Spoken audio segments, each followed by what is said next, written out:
आज commodity market पर बात करने के लिए हमारे साथ है मोतीलाल ओसवाल कमोडिटीज के एसोसिएट डायरेक्टर किशोर नाने। किशोर, हाय, गुड मॉर्निंग, स्वागत है आपका।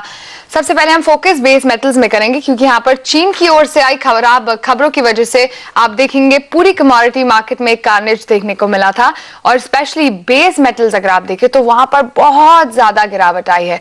रुपये में कमजोरी के बावजूद आप देखें कॉपर समेत सभी बेस मेटल्स 1 से 1.5% की तेज गिरावट के साथ कारोबार करें। इनफैक्ट कॉपर अगर आप देखें 400 के नीचे ही ओपनिंग हुई थी यार और 395 के भी नीचे आई थिंक कॉपर यहाँ पर पहुंच गया था एक समय पर। अब हल्की सी रिकवरी उस स्तर पे आपको जरूर देखने को मिल रही है। लेकिन निकल अगर आप देखें 809 के भाव पर ओपनिंग हुई थी, अभी भी अगर आप देखें तो उन्हीं लेवल्स के आसपास निकल में फिलहाल ऑलमोस्ट उन्हीं लेवल्स पर कारोबार हो रहा है। लेड, जिंक, एल्यूमिनियम में भी काफी गिरावट है। इनफैक्ट हमने देखा था कॉपर ने एलएमई पर भी बहुत नीचे के लेवल्स शो किए थे और उसका असर ऑफ कोर्स हमारे बाजारों में भी देखने को मिला है। किशोर, पूरे मार्केट में सबसे ज्यादा अगर आप देखें बेस मेटल्स पर मार दिख रही है, क्या आपका यहाँ पर टेक होगा इस पे, कितनी और गिरावट आ सकती है?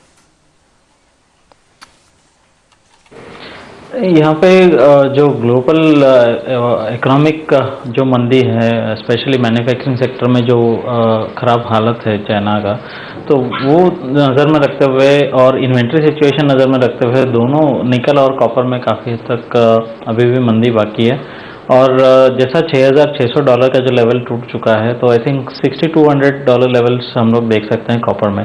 और निकल में भी ऐसा ही सिचुएशन है, बट निकल में क्या होता है कि थोड़ा सा अगर लोअर लेवल पे मतलब 760 770 के आसपास आता है तो थोड़ा सा पिग आयरन का प्रोडक्शन बंद होने की वजह से थोड़ा सा सपोर्ट्स मिल सकता है। बट अदरवाइज दोनों कॉपर और निकल अभी भी मंदी ही लग रहा है। बिल्कुल, कॉपर और निकल में अभी भी मंदी का आगे दौर आपको देखने को मिल सकता है। लेकिन चीन के मंदी में जाने का खतरा हो गया है और इसी वजह से हमने देखा शेयर बाजार के साथ साथ मेटल्स में गिरावट आई है। खासतौर पर जैसे हमने बताया एल्यूमिनियम, कॉपर और निकल पर सबसे ज्यादा मार पड़ी है। हम चलते हैं अपनी सहयोगी मुग्धा मिश्रा के पास और मुग्धा से जानते हैं यहाँ पर क्या डिटेल्स है। मुग्धा, कमोडिटी बाजार पर चीन का बहुत असर पड़ा है? डेफिनेटली इशलीन, यहाँ पर चीन काफी इंपॉर्टेंट प्लेयर है कमोडिटी बाजार के लिए और इसीलिए आप देख सकते हैं कॉपर 3 साल के सबसे निचले स्तर पर है। एल्यूमिनियम में पिछले 2 हफ्तों से लगातार गिरावट देखने को मिली है। निकल की भी आप बात कर रही थी, वहां पर भी अच्छी खासी गिरावट देखने को मिली है। अगर आप देखें कि चीन किस तरीके की अहमियत रखता है तो टोटल बेस मेटल्स कंजम्पशन का ऑलमोस्ट 40% चीन में कंज्यूम होता है। वो अच्छा खासा प्रोड्यूसर भी है, लेकिन पूरा जो कंजम्पशन है पूरे विश्व का, उसका 40% बेस मेटल्स सिर्फ चाइना कंज्यूम करता आया है अब तक। तो अगर वहां स्लो डाउन होता है तो बेस मेटल्स के ऊपर डेफिनेटली असर पड़ेगा। इसके साथ साथ मैं आपको बता दूं, चीन कॉपर का सबसे बड़ा कंज्यूमर है। ये जो 40% का आंकड़ा है, ये खुद IMF ने बोला है कि उनका एक पेपर है उसमें ये आंकड़ा निकल कर आया है कि 40% कंजम्पशन यहाँ पर चीन करता है। कॉपर का सबसे बड़ा कंज्यूमर है। 8.2 मीट्रिक टन कॉपर की खपत हर साल होती थी चीन के अंदर। इसके साथ साथ आपको बता दें कि वो कच्चे तेल का भी दूसरा सबसे बड़ा उपभोक्ता है। सबसे बड़ा कंजम्पशन वहां पर होता है, दूसरा सबसे बड़ा कंजम्पशन वहां पर होता है। नॉन रिन्यूएबल एनर्जी, टोटल विश्व की जो नॉन रिन्यूएबल एनर्जी है उसका 20% हिस्सा चीन यहाँ पर कंज्यूम करता था। बिल्कुल मुग्धा, लेकिन ये बताइए कि चीन के बाजार भारत के लिए इतने अहम क्यों हैं? एक और एस्पेक्ट है यहाँ पर इशलीन, काफी इंपॉर्टेंट है भारत के लिए चीन। लेकिन उसके पहले मैं आपको एग्रो कमोडिटीज की भी बात बता दूं। एग्रो कमोडिटीज का भी मेजर जो एग्रो क्रॉप है उनका 23% हिस्सा चीन कंज्यूम करता है। तो ऐसा नहीं है कि एग्रो कमोडिटीज में कुछ खास असर देखने को नहीं मिलेगा। हो सकता है ग्लोबली एग्रो कमोडिटी प्राइसेस पे भी इम्पैक्ट पड़े। लेकिन वहीं आप बात कर रही थी भारत का, तो भारत का इम्पोर्ट जो है ना वो काफी ज्यादा डिपेंडेंट है चीन के ऊपर। इंडिया का जितना इंपोर्ट होता है उसका ऑलमोस्ट 80%, बेस मेटल के इंपोर्ट्स की बात कर रही हूं मैं, 80% सपोर्ट यहां पर चीन से मिलता है। चीन का एक बहुत स्पेसिफिक एंगल ये है कि कहीं अगर चीन में स्लो डाउन आता है तो चीन की गवर्नमेंट ये भी डिसाइड कर सकती है कि वो प्रोडक्शन कम करे। अगर वो प्रोडक्शन कम करते हैं, जैसा कि पहले कई बार देखा गया है कि चीन ने अपना प्रोडक्शन काफी कर्टेल किया है, तो ऐसे सिचुएशन में भारत की मांग पर, भारत की जो सप्लाई है उस पर अच्छा खासा असर पड़ सकता है।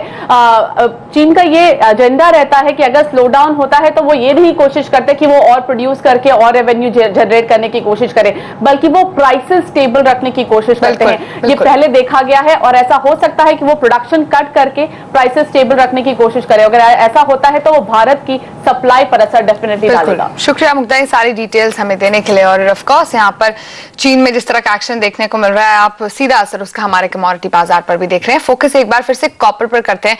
इंटरनेशनल लेवल्स तो आपने बताए हैं यहाँ पर किशोर, लेकिन घरेलू बाजार में 395 तो ऑलरेडी हम टच कर चुके हैं। क्या लग रहा है कि जो पिछले लोज थे 360 के लेवल के आसपास, वो फिर से देखने को मिलेंगे? यस, आई थिंक 380 382 का लेवल्स भी हम लोग देख सकते हैं। यहाँ पे चाइना के अलावा जो इंडोनेशिया का सबसे बड़ा जो माइन है, कॉपर माइन मैकमोरन का, वो भी 6 वीक का बंद होने के बाद अभी वापस खुल गया और वहाँ पे प्रोडक्शन रैंप अप हो रहा है। तो आई थिंक ओवरऑल फंडामेंटली अभी भी इसमें मंदी है, बट आई थिंक काफ़ी हद तक टूट चुका है। तो थोड़ा सा रैलीज के लिए इंतजार करें और 398 400 के आसपास इसमें बिकवाली करके चल सकते हैं। और इंट्राडे का या शॉर्ट टर्म टारगेट्स हो सकता है 392 और 390, बट इवेंचुअली पोजिशनली तो 380 375 के आसपास के लेवल्स हम लोग शायद अगले हफ्ते तक ही देख सकते हैं। ओके, अगले हफ्ते में आपको 380 तक के लेवल्स देखने को मिल सकते हैं। अब किशोर, लेकिन गौर करने वाली बात यह है कि चीन में स्लो डाउन है और हम अमेरिका में रिकवरी की बातें यहाँ देख रहे हैं। ऐसा नहीं लगता कि मेटल्स को शायद अमेरिका से कुछ सपोर्ट मिल पाए आगे? नहीं, ट्रेडिशनली अमेरिका इतना बड़ा कंज्यूमर नहीं होता है मेटल्स का। अमेरिका हमेशा फिनिश्ड गुड्स का कंज्यूमर होता है और मेटल्स टिपिकली डेवलपिंग कंट्रीज का कंजम्पशन ज़्यादा होता है, जहाँ पे इंफ्रास्ट्रक्चर बिल्टअप ज़रूरी होता है, जहाँ पे होम कंस्ट्रक्शन ज़्यादा होता है, जहाँ पे ब्रिजेस और जहाँ पे फैक्ट्रीज नया बनते हैं, जहाँ पे नया मशीनरी इंस्टॉल होता है, जहाँ पे नया ग्रोथ का जो साइकिल चलता है। तो आई थिंक जहाँ पे इंफ्रास्ट्रक्चर ग्रोथ है, specially developing countries like India, China, even Indonesia, BRICS countries, यहाँ पे जो ग्रोथ का जो हालत है, स्पेशली जो इमर्जिंग इकोनॉमीज में जो ग्रोथ स्लो डाउन हो रहा है, और सर्टनली उसका इम्पैक्ट इसमें रहेगा। और दूसरा है कि मोस्ट ऑफ द कमोडिटीज जो लिक्विडिटी के साथ साथ चला था, जो फंडिंग में मेटल, काफ़ी मेटल जो फंस गया था, आई थिंक जैसा जैसा यूएस के इंटरेस्ट रेट्स बढ़ता जाएंगे तो ये फंडिंग से जो भी मेटल निकलता आएगा, that will create additional supply burden. जहाँ पे डिमांड कुछ खास नहीं है, सप्लाई बर्डन बढ़ता जाएगा।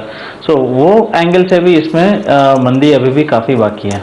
अगर थोड़ा सा लॉन्गर टर्म पर्सपेक्टिव ले तो क्या लग रहा है चीन के स्लो डाउन का कितना असर देखने को मिल सकता है इंडस्ट्रियल मेटल्स पर? आई थिंक इंडस्ट्रियल मेटल्स में भी हर एक मेटल अलग अलग फंडामेंटल्स पे चलता है। यहाँ पे कॉपर अगर देखेंगे, कॉपर का 2-3 फंडामेंटल्स इसका जो मंदी है, वन इज डिमांड साइड, जैसा आपने बताया कि चीन का जो मंदी है और ओवरऑल मैन्युफैक्चरिंग सेक्टर में जो मंदी है वो छोड़ देगी।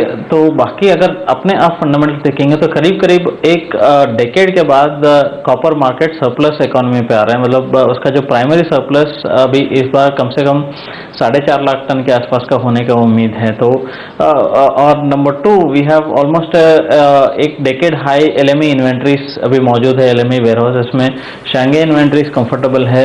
थोड़ा सा नीचे लेवल पे अगर 5800 के लेवल से आ जाता है तो शायद जो चाइना का स्ट्रेट एसआरसी है, शायद वो थोड़ा सा मेटल बाइंग कर सकते हैं। अदरवाइज क्या है कि $5,800 लेवल्स है, मेरे को मीडियम टर्म में दिख रहा है। ओके, तो आपको यहाँ पर 5800 तक के लेवल्स भी देखने को मिल सकते हैं आगे चलकर डॉलर टर्म्स में। फिलहाल किशोर की राय है। लेकिन आपको बताएं कि आज शाम दिए जाएंगे टूर एंड ट्रैवल इंडस्ट्री के सबसे बड़े CNBC आवाज अवार्ड। ट्रैवल इंडस्ट्री के सबसे प्रतिष्ठित अवार्ड का देश की टूर एंड ट्रैवल इंडस्ट्री को बेकरारी से इंतजार है। मुंबई में होने वाले समारोह में टूर एंड ट्रैवल से जुड़ी जानी मानी हस्तियां शिरकत करेंगी। महाराष्ट्र के मुख्यमंत्री पृथ्वीराज चव्हाण इस समारोह में शामिल होंगे। वो सम्मानित करेंगे आपके सैर सपाटे को यादगार बनाने वाले लोगों को। तो आज शाम जुड़िए हमारे साथ और जानिए कि अलग अलग कैटेगरीज में किसने इस बार बाजी मारी, क्योंकि इस अवार्ड के जज आप ही हैं।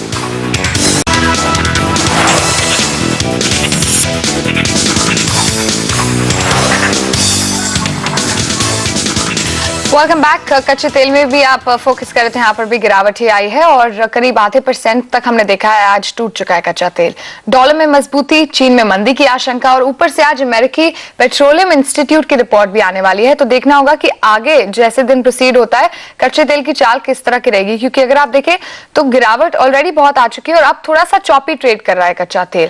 क्या लेवल्स होंगे यहाँ पर जिन पर नजर रखनी होगी, क्या करना चाहिए आपको जानते हैं। किशोर, कच्चे तेल के लिए जो चीन की मंदी है, चीन में जो कंसर्न्स निकल कर आ रहे हैं, वो कितना बड़ा फैक्टर है?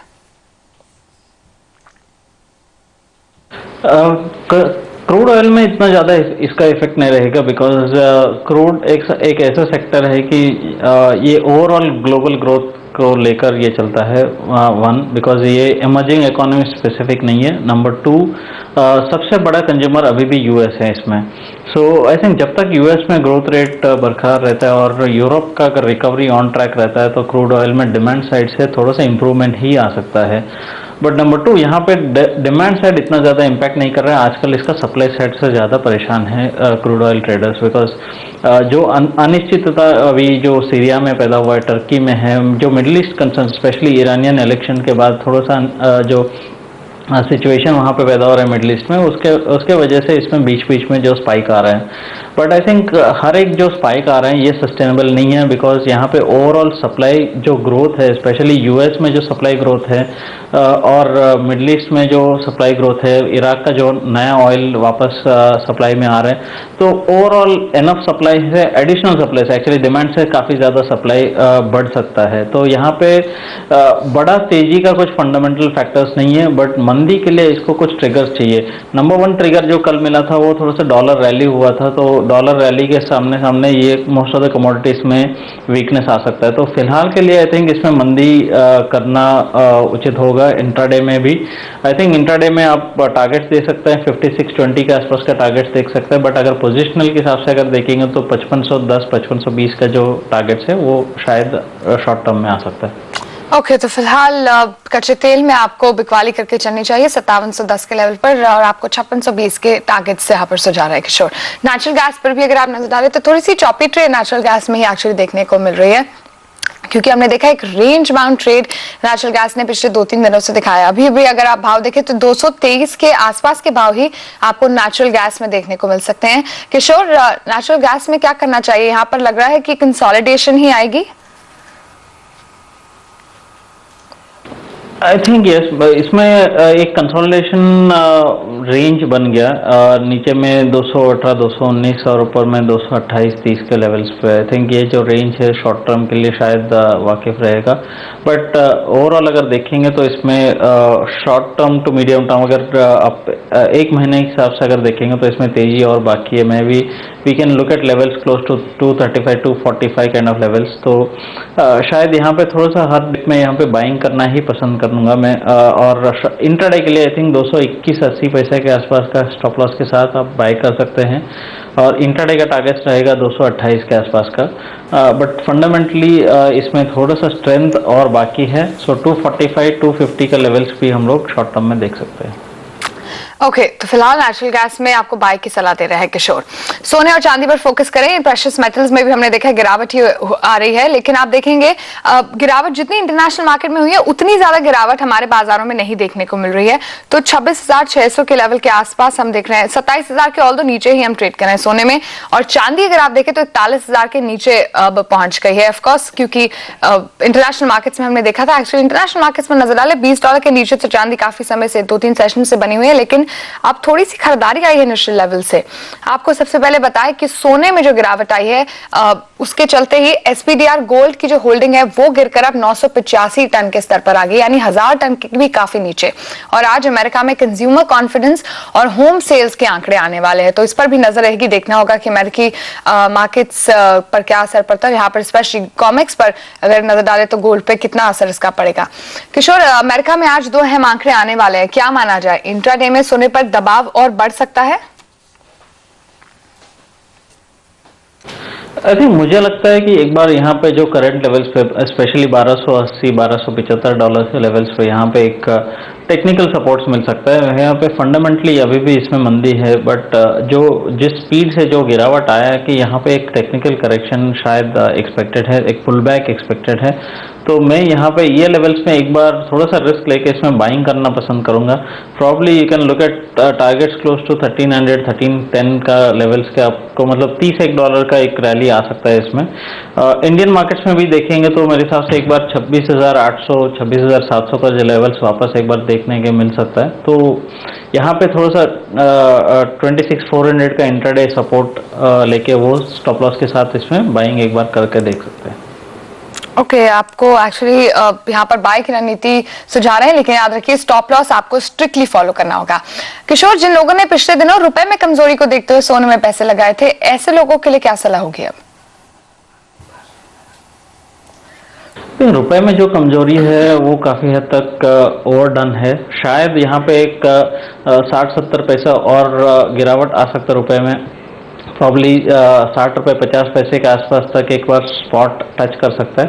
बट इसके बावजूद भी क्या है कि डॉलर में जो गोल्ड का जो गिरावट है वो सरपास कर रहे हैं रुपये का जो फॉल से ज़्यादा।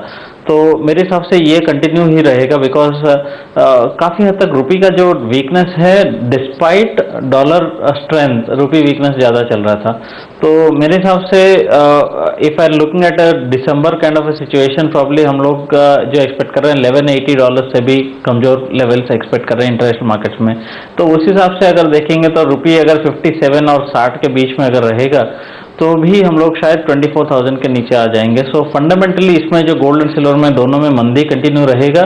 एक टेक्निकल बाउंस बैक एक्सपेक्टेड है शॉर्ट टर्म में, बट अगर पोजिशनल ट्रेडर्स है तो टेक्निकल बाउंस बैक पे बेचना चाहिए, और किसी का पोजीशन अटका हुआ था ये बाउंस बैक पे एग्जिट करना देखना चाहिए। किशोर, ये जो आपने 1180 का लेवल दिया है, ये आपका साल अंत का टारगेट होगा? यस, बट एक्चुअली क्या है कि अगर $100 का जो मूव आपको शायद 2 हफ्ते भी में मिल सकता है, बट साल अंत के लिए अगर आप क्लियरली देखें, अगर फेड जो कटबैक अगर आपको नवंबर दिसंबर में ही एक्चुअली बॉन्ड परचेजेस में कम हो जाता है तो प्रॉब्ली आपको लेवल्स 1180 से ज़्यादा आपको 1030 या $980 का लेवल्स भी देखने के लिए मिल सकता है साल अंत तक।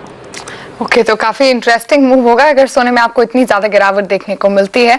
फिलहाल उसके लिए सालांत तक आपको वेट करना पड़ेगा। लेकिन किशोर, शुक्रिया हमारे साथ आज जुड़ने के लिए। लेंगे छोटा सा ब्रेक के बाद नजर होगी एग्री कमोडिटीज पर।